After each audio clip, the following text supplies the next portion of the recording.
my best friend of 14 years, stood up at my wedding and gave a toast about what a wonderful person I was. 3 weeks later, I found out she had been having an affair with my husband for the previous 8 months. She had written the toast while the affair was happening.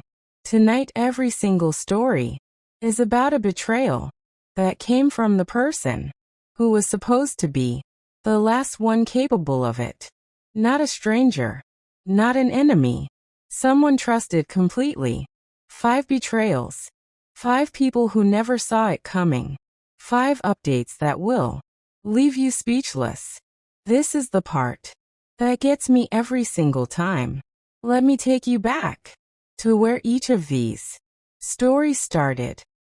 Story 1 begins. My name is Catherine.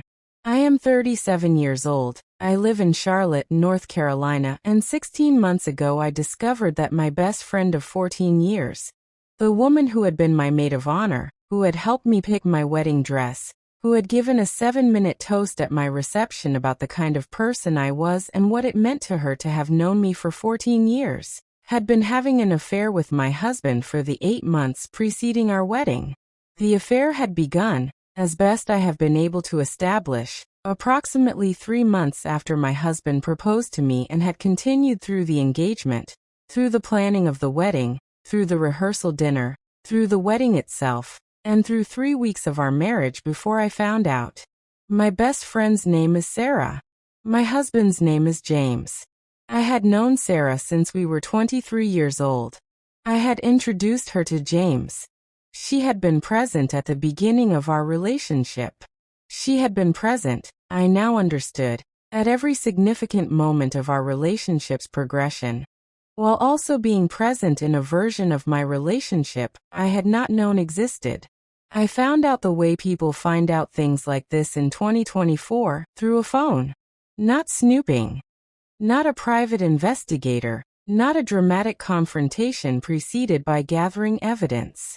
I found out because James left his phone on the kitchen counter unlocked while he was in the shower, and a message came through from Sarah that was not ambiguous about its nature, and that I read before I understood what I was reading and could not unread after I understood. I stood in my kitchen on a Tuesday morning 3 weeks after my wedding holding my coffee with one hand and my husband's phone in the other, and I read a message from my best friend of 14 years to my husband of 3 weeks. And the specific experience of that moment is one I will spend a long time finding adequate language for. I want to tell you what I did in the next 24 hours because I think the sequence matters, and because I am proud of the sequence even though I am not proud of the circumstances that required it. I did not respond to the message. I put the phone down in exactly the position it had been in. I finished my coffee. I went to work. I called my sister from my car during my lunch break and told her everything and asked her to come to my house that evening. I called my attorney from my car on the way home because I had learned from several experiences in the preceding years of my adult life that the most important thing you can do when your world is restructuring is to know your legal position before you do anything else. My attorney told me what I needed to know about the legal landscape of a 3-week marriage and what my options were, and what documentation I should begin gathering. My sister came that evening. James was home. I told James in the living room, with my sister present, that I had seen the message and that I would like him to tell me everything, and that I was recording the conversation on my phone which was on the table between us. James told me everything. Everything included the beginning of the affair, the duration of it, the occasions during our engagement when I had been in the same room with both of them while the affair was happening, and a number of other details that I will not include here because they belong to me and not to the internet. I called Sarah while James was still in the room. She answered on the second ring, which told me she did not know what was happening. I told her I knew and that I needed her to know I knew and that I did not want to speak to her again. She said my name twice. I ended the call. James moved out that week. The marriage was annulled 7 weeks later on grounds that I will not specify, but that my attorney described as straightforward given the circumstances and the timeline. Sarah attempted to contact me 14 times over the following 3 months through various channels. I did not respond to any of them. I have not responded to any of them. I have spent the 16 months since doing what I think of as the specific work of someone who has had a foundational relationship. Not just a marriage, but a 14-year friendship, revealed as something other than what it appeared to be. That work has involved therapy twice a week for the first 6 months, and once a week since. It has involved a careful examination of what I had and had not allowed myself to know during the 8 months of the affair, because I believe, now, that there were things I had noticed and filed incorrectly because the correct filing of them would have been unbearable. I believe I had known something was wrong and had decided not to know it. That is its own specific thing to sit with, and I am sitting with it. What I want to say about betrayal, specifically this kind, the kind that comes from the person you trusted most completely, is that the specific damage of it is not just the act. It is the retroactive restructuring. It is going back through 14 years of a friendship and a relationship, and understanding that certain moments meant something different than you understood them to mean when you were in them. It is a rewriting of your own history that you did not consent to and cannot reverse. James is not someone I think about very much anymore. He has moved on in ways I am aware of only because mutual acquaintances exist, and sometimes mention things I do not ask about. Sarah is someone I think about differently. 14 years is a long time. Long enough that she is woven into memories I cannot remove her from without losing the memories themselves. And I have not decided yet whether I am willing to do that. I am still deciding. The therapy is helping me decide. Update 4 months later. My therapist asked me last month to write a letter to Sarah that I would not send. Not as a therapeutic exercise in forgiveness. My therapist is careful not to prescribe forgiveness as a destination, but as an exercise in articulating what the 14 years had actually contained before the last 8 months of them. I wrote the letter over 4 evenings. It was 11 pages long. I did not send it. I read it back to myself after I finished it, and I understood something I had not fully understood before writing it, which is that the 14 years before the 8 months were real. They were real and they were mine, and the last 8 months do not retroactively hollow them out. Even though I had been allowing them to. The friendship was real. The betrayal was also real. Both of those things are true simultaneously, and sitting with both of them simultaneously is one of the harder things I have done, and also, I think, one of the more honest ones. I went through old photographs last month. Something I had not been able to do for a year. I looked at photographs of Sarah and me across 14 years, and I allowed myself to feel what was in them rather than overwriting it with what I now know. What was in them was real. I am not ready to do anything with that yet. But I looked. And looking felt like a kind of progress that does not have a simpler name. Sarah had been Catherine's best friend for 14 years. She gave the wedding toast while the affair was happening. And just like Catherine trusted Sarah with the most important day of her life, the man in story 2 trusted someone with something even more fundamental. He trusted them with his livelihood, his career, 22 years of it. And what that person did with that trust took 22 years to fully understand. Wait, it gets worse before it gets better. But it does get better. And the better is one of the most satisfying things you will hear tonight. Here is what happened. My name is Robert. I am 58 years old. I live in Denver, Colorado. And 2 years ago I discovered that my business partner of 22 years had been stealing from our company since approximately year 3 of our partnership. 19 years of systematic financial fraud, carefully constructed, incrementally expanded, hidden in the specific places where a trusted partner knows the other person will not look, because trust has replaced the need to look. My partner's name is Marcus. We had started the company together at 34 years old, 2 former colleagues who had both left the same corporation within 6 months of each other, and who had decided, over a series of long dinners in the first year of knowing each other, that they were better suited to building something together than to continuing to build things for someone else. We had been right about that. The company had grown consistently across 22 years into something that employed 47 people, and that generated revenue I will describe as significant, because the specific number is not mine to share publicly. What Marcus had been doing, beginning in approximately year 3 of our partnership when the company had reached a size where the financial systems were complex enough to hide things in, was a series of small diversions that had grown, over 19 years, into a systematic fraud that I have spent 2 years trying to understand the full scope of. The small mistake that revealed it happened on a Tuesday afternoon when Marcus sent an internal financial summary to my email address instead of his accountant's address by transposing 2 letters in the recipient field. He caught the mistake within 4 minutes and sent a follow-up email saying to please disregard the previous email, that it had been sent in error and the correct version was attached.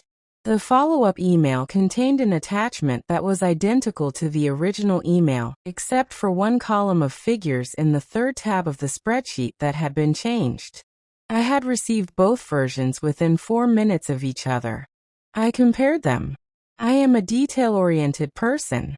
I had been running a company for 22 years, and had looked at a great many spreadsheets, and I understood immediately that the column that had been changed contained figures that did not correspond to anything I recognized in our financial structure, and that the changing of them was the action of someone who had not wanted me to see the original version. I forwarded both emails to my personal email address. I said nothing to Marcus. I hired a forensic accountant named Howard that afternoon, not through anyone connected to the business, through a referral from my personal attorney, whom I called from my car in the parking garage of our office building. Howard spent 6 weeks going through 22 years of financial records. What Howard found was, by his own description in our final meeting, one of the more sophisticated long-term embezzlement schemes he had encountered in 30 years of forensic accounting. The sophistication was in its patience. Marcus had never taken enough in any single period to trigger an obvious alert. He had constructed a series of vendor relationships and expense categories that appeared legitimate at the surface level, and that required specific cross-referencing to identify as fictional. He had taken a total that Howard calculated at approximately $2.3 million across 19 years, an average that was modest enough per year to remain below the threshold of scrutiny, but that had accumulated into an amount that, when Howard presented it to me in his office, required me to sit very quietly for a long time before I was able to respond. I want to tell you about the conversation I had with Marcus because I have thought about how to describe it many times and I have always come back to the same word, which is surgical. I told Marcus I needed to meet with him privately. I had booked a conference room at our attorney's office rather than our own building. I brought my attorney, Howard, and Howard's documentation. Marcus came alone because I had told him it was an administrative matter I needed to address before end of quarter. When he sat down and looked at the table and understood from the people present and the documents arranged on the table what the meeting was actually about, his face did something I had not seen it do in 22 years. Which was to lose its composure entirely for approximately 4 seconds before he recovered it. The 4 seconds told me everything about what he had been managing for 19 years. The meeting lasted 3 hours. Marcus did not deny anything after the first 20 minutes. His attorney arrived at the 45-minute mark. He had apparently been on standby, and the meeting became a legal proceeding from that point. The settlement was reached over the following 4 months, and included full restitution paid through the liquidation of Marcus's personal assets, which were more considerable than I had understood during our partnership, and which explained certain aspects of his lifestyle that I had attributed to other income sources. Marcus is no longer involved in the company. The company still exists. 47 people still have jobs. Howard put in place financial monitoring systems that ensure what Marcus did cannot be repeated.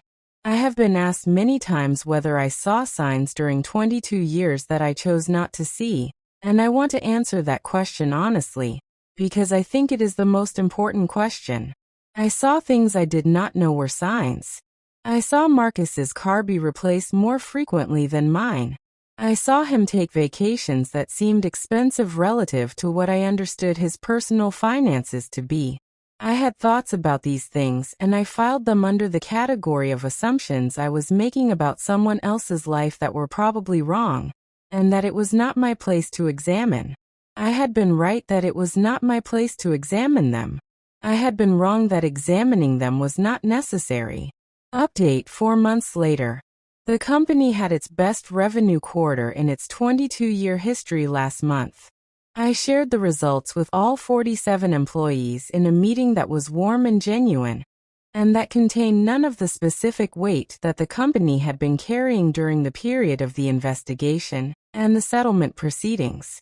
At the end of the meeting, one of our longest-serving employees, a woman named Patricia, who had been with us for 16 years, said she was glad to see the company doing well, and that she hoped the next 22 years were better than the last ones.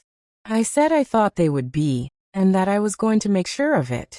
After the meeting, I sat in my office for a while, and thought about a Tuesday afternoon, and a transposed email address and 4 minutes and Howard's 6 weeks and 22 years and a 4-second loss of composure in a conference room.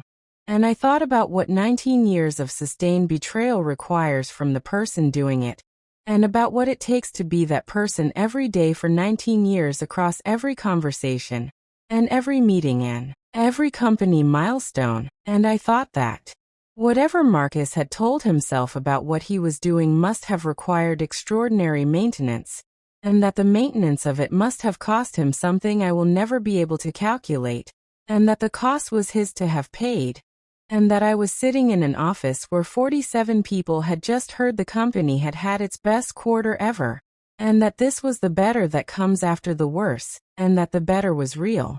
Marcus stole $2.3 million. Across 19 years. He sat across from Robert. At every company milestone. Every celebration. Every difficult quarter. Every moment that mattered. And just like Robert discovered his partner's betrayal through one small mistake, the woman in story 3 also discovered something through something small.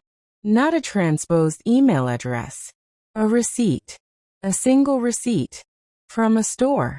Her husband had told her he had never visited. And what that receipt led her to discover.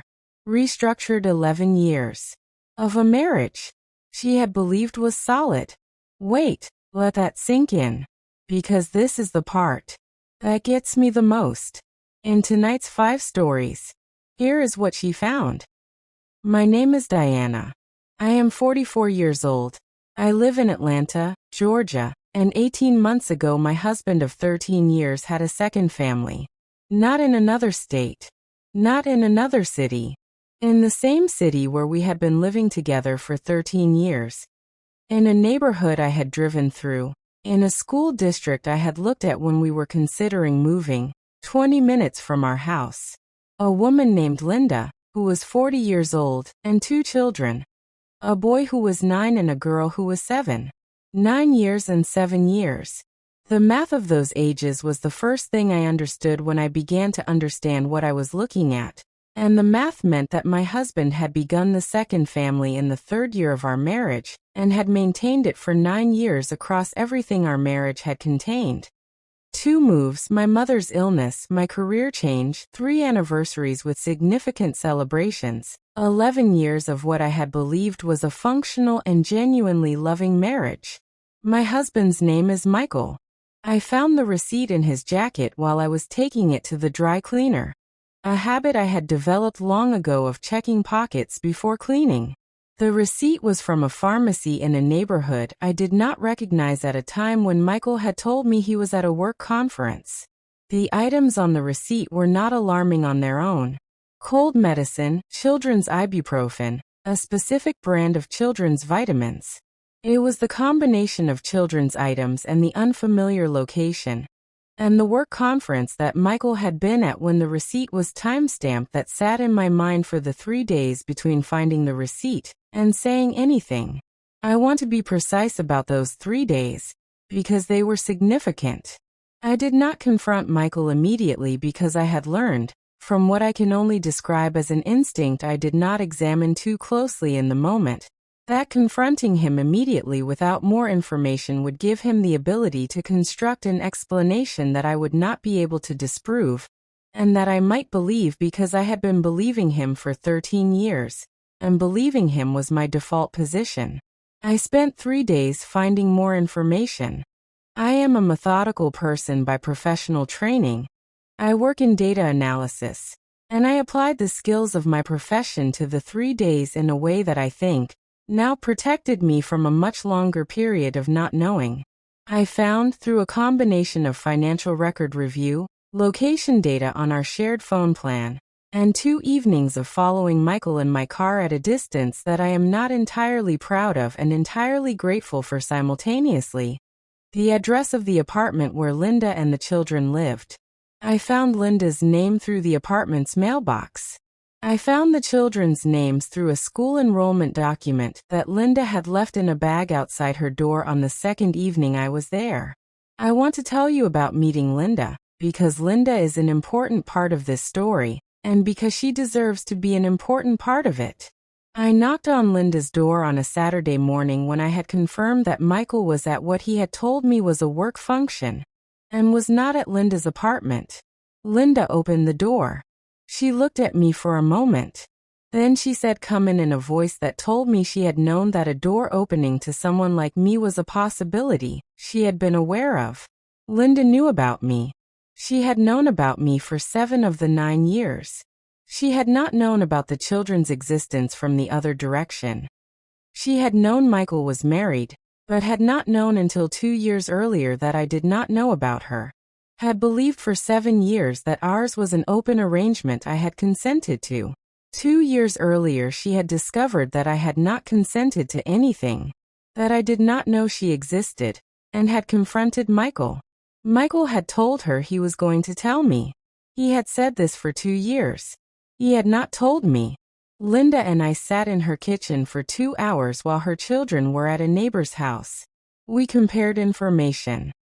We confirmed what each of us knew and did not know. We established a shared understanding of the situation that was the most disorienting and clarifying conversation of my adult life simultaneously. Linda was, I found, someone I would have liked under completely different circumstances. She was direct and honest and had been carrying something for 2 years that she had not known how to resolve, and that my arrival at her door had apparently, in some way she expressed as complicated, been a relief. I confronted Michael that evening with Linda present via phone. I had called Linda from my car before I went inside and she had agreed to be on the line. Michael came home at 6:30 to find me sitting in the living room with my phone on the table and Linda's voice coming out of it. He sat down. He did not say anything for a long time.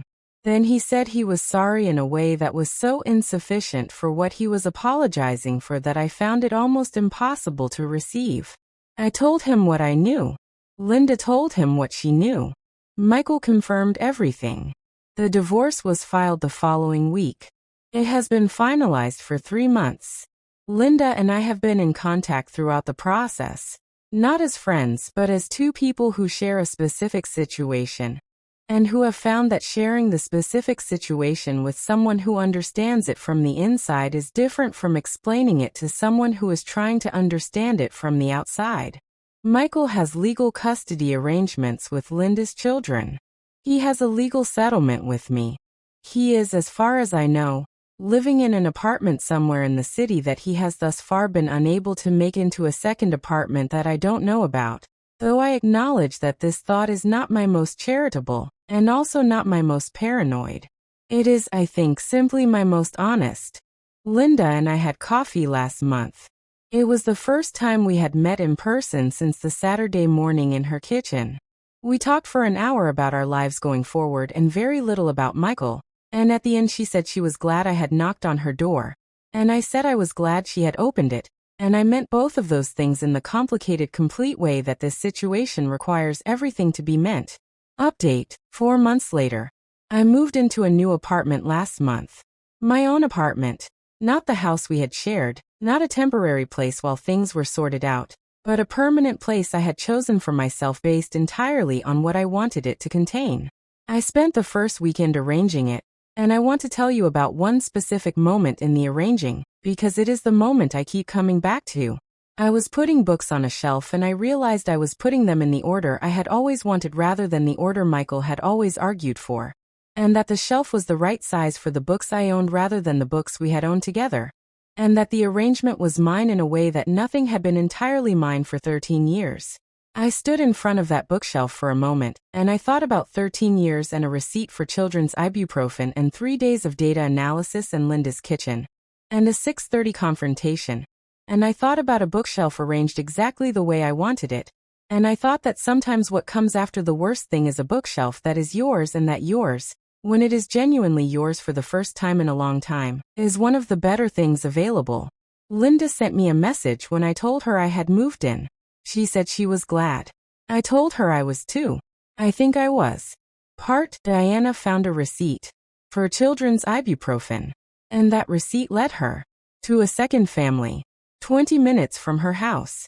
And just like Diana had to sit with the specific weight of 11 years, being something other than what she understood, the person in story 4 had to sit with something even heavier, because story 4 is about a betrayal that came not from a husband, or a business partner, or a best friend. It came from a parent, the one person on earth you are supposed to be able to trust completely. Can you imagine discovering that your own parent had been deceiving you for your entire adult life? This is the part that stays with me. Here is what happened. My name is Sarah.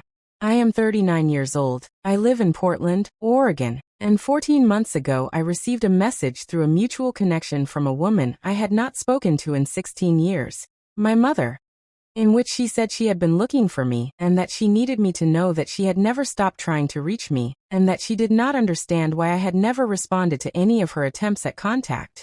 I had not responded to any of her attempts at contact because I had not known about any of her attempts at contact.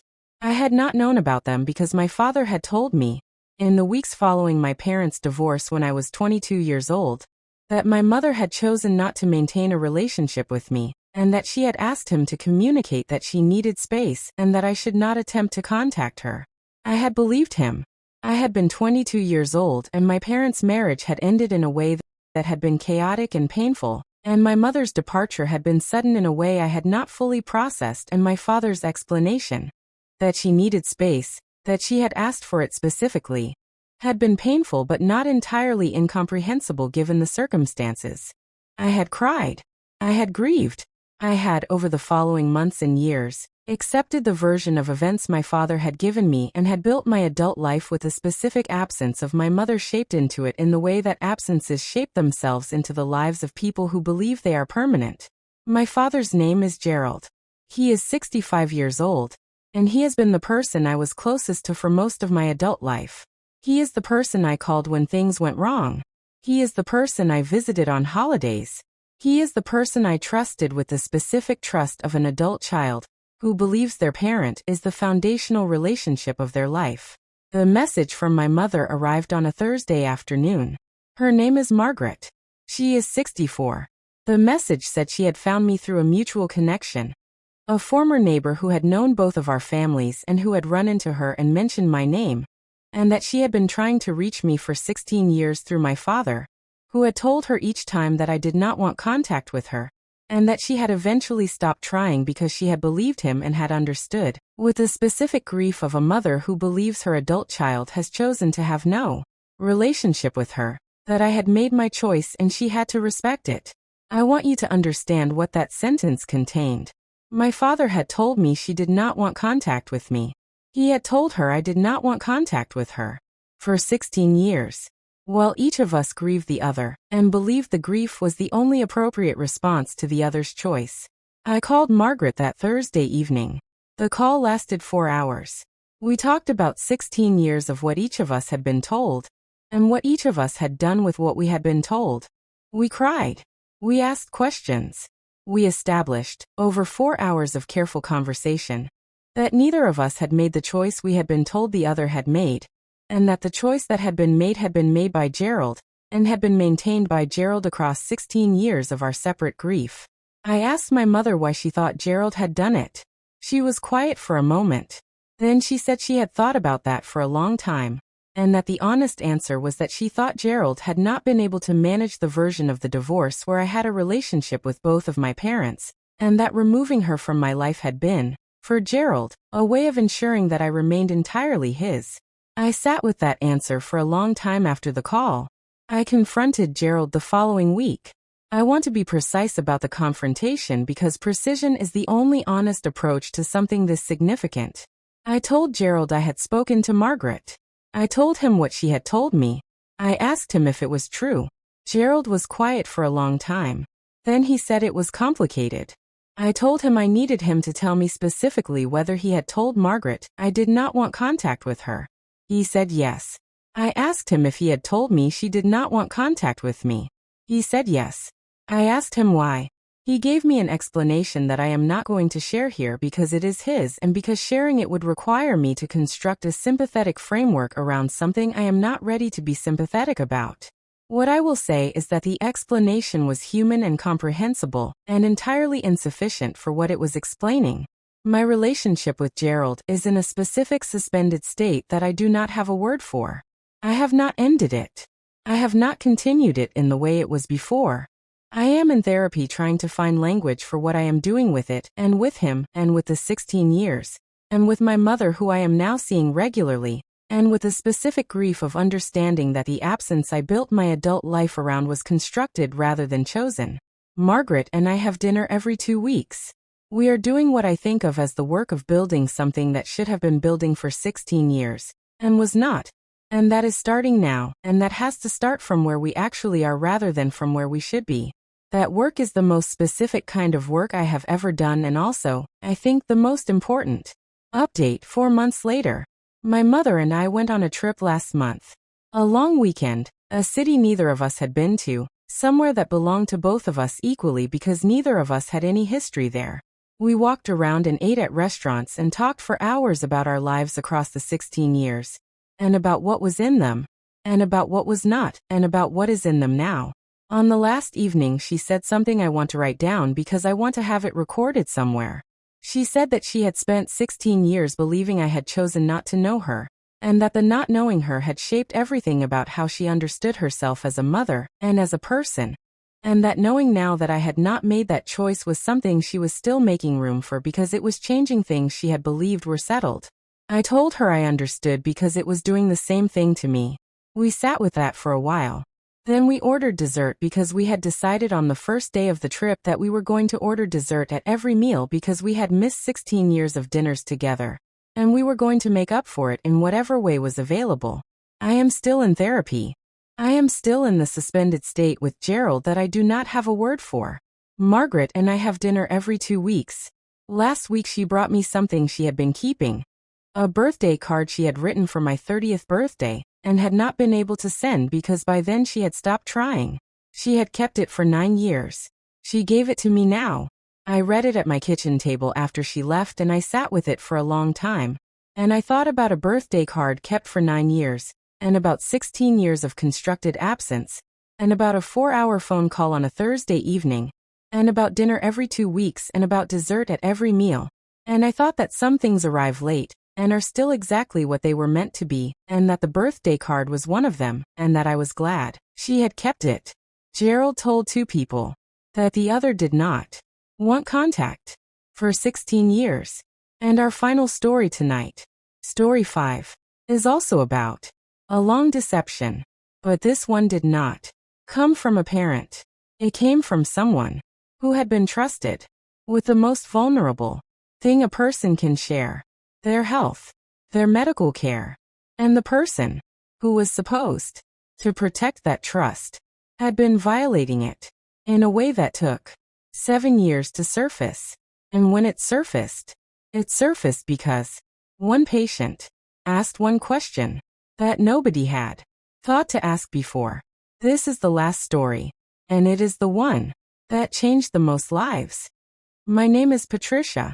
I am 52 years old. I live in Nashville, Tennessee. And 2 years ago I asked my doctor a question during a routine appointment that I asked only because I had recently read an article about medical record access, and that produced, over the following 6 months, the exposure of a pattern of misdiagnosis in her practice that had affected 43 patients across 7 years. The question was whether I could have a printed summary of my diagnosis and treatment history. It was not a suspicious question. It was not an adversarial question. I asked it the way you ask for a receipt at a store. As a matter of course, as something that seemed like a reasonable thing to have. My doctor's name was Linda.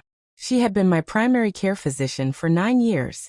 I had trusted her the way patients trust doctors they have seen for 9 years, with a specific complete trust of someone who has been well cared for over a long period, and who has no reason to examine the foundation of that care. The printed summary arrived 3 weeks later by mail. I read it carefully because I am someone who reads things carefully. What I found was a diagnosis from 4 years earlier. A specific chronic condition I had been told I had, and for which I had been taking medication for 4 years. That, when I looked at it in the context of the tests that preceded it according to the summary, did not appear to be supported by the test results as I understood them. I am not a medical professional. I want to be honest about that. I understood the test results the way a well-educated layperson who has been researching their own condition for 4 years understands them, which is imperfectly but not without some knowledge. What I understood was that the test results in my summary did not clearly indicate the diagnosis I had received. I made an appointment with a different doctor for a second opinion. The second doctor, a specialist named Dr. Harrison, reviewed my records and told me, carefully and specifically, that the original diagnosis appeared to have been made without the test support typically required for that diagnosis, and that my current medication was not indicated for my actual condition, and that I should stop taking it. Dr. Harrison also told me, when I described how long I had been taking the medication, and what the original appointment had involved, that what he was hearing was consistent with a diagnostic pattern. He wanted to look into further. He asked if I would be willing to share my records with the state medical board. I said yes. The medical board investigation took 6 months. What they found across a review of Linda's practice records was a pattern, not random error, but a pattern, of a specific diagnosis being applied to patients whose test results did not support it, and a specific medication being prescribed that Linda had a financial relationship with a manufacturer of through a consulting arrangement that she had not disclosed. 43 patients over 7 years had received the same unnecessary diagnosis and the same unnecessary medication. The unnecessary medication had side effects that several of the 43 had experienced and had reported to Linda, and that Linda had attributed to other causes rather than to the medication she had prescribed without adequate basis. Linda's license was revoked. The consulting arrangement was investigated separately. I have not taken the medication in 14 months. 3 of my previously reported symptoms that Linda had attributed to my misdiagnosed condition have resolved since stopping it, which Dr. Harrison confirmed was consistent with those symptoms having been medication side effects rather than condition symptoms. I want to tell you what it is like to be a person who trusted their doctor for 9 years, and then discovered that the trust had been misplaced not through negligence, but through deliberate financial motivation. It is a specific kind of violation that is different from others because medicine is the place where we are most vulnerable, where we bring our bodies and our fear and our genuine not knowing and ask someone who knows more than we do to take care of what we do not understand. When that trust is violated for financial gain across 9 years of a relationship, the violation is not just the misdiagnosis.